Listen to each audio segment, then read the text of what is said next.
President Trump is raising tariffs on Canada after the province of Ontario placed a retaliatory tax on electricity exports to the U.S. President Trump is reversing his new tariff threat on Canada after Ontario rescinded its charge on electricity earlier today. We're moving forward with a 25% surcharge on electricity exports. Donald Trump announced a 10% tariff on Canadian electricity, calling it a trade move meant to pressure Canada. But electricity does not work like oil or steel. It cannot be stored or shipped later. It must flow every second. What this decision overlooked is a critical fact. Nearly 10% of New England's electricity comes from Canada, mostly from Quebec's hydroelectric dams. Vermont depends on Canada for about 25% of its total power, and states like Massachusetts and New York have spent over $10 billion building transmission lines designed only to bring Canadian electricity south. In Canada, economic strategy is guided by leaders such as Mark Carney, while energy exports are controlled at the provincial level. A tariff aimed at Canada instead exposed how deeply New England's power grid depends on electricity that crosses the border every day. The issue began when a 10% tariff was placed on Canadian electricity entering the United States. The decision applied immediately. There was no long transition period for utilities or grid operators. Electricity imports were treated like other traded goods, even though power grids work very differently. In New England, electricity demand can spike by 30 to 40% during extreme cold or heat. During those moments, imports matter the most. The tariff did not target future projects. It applied to electricity already flowing through existing transmission lines. That meant higher costs and uncertainty for power buyers overnight. The decision was made quickly, with little public discussion of grid reliability or energy security. That gap between policy and physics created risk almost instantly. Canada did not react with dramatic announcements. Instead, Quebec officials spoke carefully about options. They reminded markets that electricity exports depend on contracts and conditions. Quebec controls large hydroelectric dams that generate more than 40,000 megawatts of power. Much of that energy can be held back as water in reservoirs. Officials noted that exports could be adjusted without breaking the system at home. No contracts were canceled, no lines were shut down. But the signal was clear. Canada had flexibility. Electricity sold to short-term markets could be reduced. Future contract terms could change. This calm response shifted the balance. The tariff assumed Canada needed U.S. buyers urgently. The response showed that Canada could wait, while New England could not. New England's grid is closely tied to Canada. For more than 40 years, electricity has flowed south from Quebec into U.S. states. Vermont alone gets about 25% of its electricity from Canadian hydropower. Massachusetts and New York rely on imports most during peak demand. Large transmission lines stretch more than 1,300 kilometers from northern Quebec to New England cities.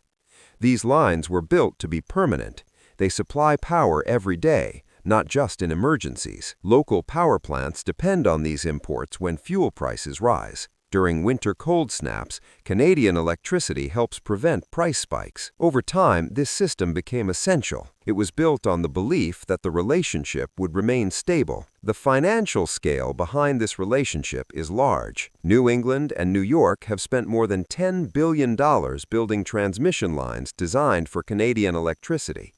One major project alone cost about $1.6 billion and took nearly 10 years to complete. These lines can carry more than 1,200 megawatts each, enough to power over 1 million homes.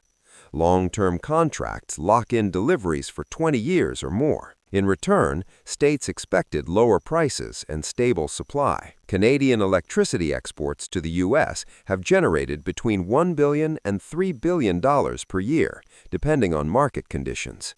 These are not symbolic numbers. They represent deep commitment on both sides. Here's the key shift. This story is not about a single tariff. It is about long-term exposure. When current and planned contracts are added together, the projected value of electricity flowing from Canada to the northeastern U.S. through 2050 exceeds $290 billion. That figure includes existing deliveries, new transmission capacity, and expected renewals. At that scale, even small disruptions matter. A tariff does not just raise costs, it introduces doubt into decades of planning. Electricity utilities plan power systems 20 to 30 years ahead. Investors expect stability over the same period. Once trust is shaken, future deals become harder. That's the real impact of the decision. Electricity creates uneven leverage. Quebec's hydro system can store energy as water for months. New England cannot store electricity at scale. Over 60% of New England's power comes from natural gas plants. Those plants compete with home heating for fuel during winter. When gas supply tightens, prices jump. Canadian hydropower reduces those spikes. Quebec can choose when to sell power based on price. New England must buy when demand rises. That difference matters. If exports drop by even 20%, hundreds of megawatts must be replaced with higher-cost generation. The flexibility lies mostly with the supplier. Tariffs do not change that physical reality. If Canadian electricity flows are reduced, consumers feel it first. Wholesale power prices can double during peak demand without imports. That cost reaches households within months. Utilities warn that average bills could rise by 10 to 15% during extreme seasons. Grid operators also face reliability risks. More fossil fuel plants must run, increasing emissions. Climate goals become harder to meet. Building new power plants takes 5 to 10 years. Large battery systems cost billions and remain limited. There is no fast replacement for lost imports. Even short disruptions force expensive choices. The tariff did not shut the grid down. It showed how little margin exists when imports are questioned. The states affected did not create this situation. Their energy strategies were approved years earlier. Now those plans face uncertainty. Even if tariffs are paused, trust has changed. Energy partners plan decades ahead. Quebec leaders have openly said future projects will be evaluated more cautiously. Contracts may become smaller or more flexible. U.S. states, meanwhile, are tied to infrastructure already built. Transmission lines cannot be repurposed easily. The fallout is quiet but serious. It changes negotiation dynamics.